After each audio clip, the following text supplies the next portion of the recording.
আমারটা দিয়ে দে, আমি সবার আগে থেকে দাঁড়িয়ে দেবো। এনার হচ্ছে আমি দাঁড় করে রেখে সকালবেলা ঘুম থেকে উঠে হাঁড়িটা বেঁধে চললাম চৌবাগার উদ্দেশ্যে। হঠাৎ দেখি পুলিশটা আমার দিকে তাকিয়ে চলে গেল। এবার স্লো ক্যামেরা তোমরা দেখো, দেখছো তো পুলিশটা আমার দিকে তাকিয়েছিল। পিছনে পুলিশ ছিল বলে ওখানে আর দাঁড়ালাম না, আড়তের দিকে এগিয়ে যাচ্ছি। আজ কি কি মাছ নেবো সব তোমাদের দেখাবো। তো গাইস চলে এলাম মাছের আড়তে। আজকের অনেক মাছ উঠেছে আড়তে, দেখতে পাচ্ছি পমপ্লেট দেখা যাচ্ছে, আর দেখতে পাচ্ছি বিগ সাইজ চিতল। তোমাদের কি চিতল মাছ খেতে ভালো লাগে? কমেন্টে জানাবেন, আমার কিন্তু ভালো লাগে। আর ওইদিকে দেখি কী আছে, এইদিকে দেখছি আবার কাতলা, 2-3 কিলো সাইজের কাতলা। আর দেখলাম ইলিশ, ইলিশ তো বড় হবে না, ছোট ইলিশ 200-300 ওজনের।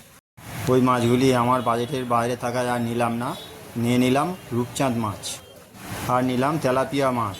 সব মাছগুলো হাঁড়িতে ঢেলে অল্প একটু জল দিয়ে দিলাম, দেওয়ার পর এখন সব জ্যান্ত রয়েছে। আর সবার শেষে নিয়ে নিলাম অল্প একটু চারাপোনা মাছ। নিয়ে এই মাছগুলো নিয়ে এখন চললাম বাজারের দিকে।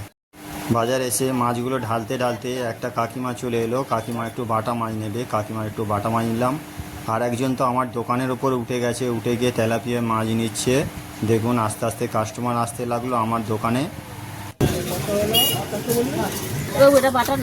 বাটা বাটা আমারটা দিয়ে দে, আমি সবার আগে থেকে দাঁড়িয়ে দেবো। এনার হচ্ছে আমি দাঁড় করে রেখে বাড়ি গেছি, আবার এসছে।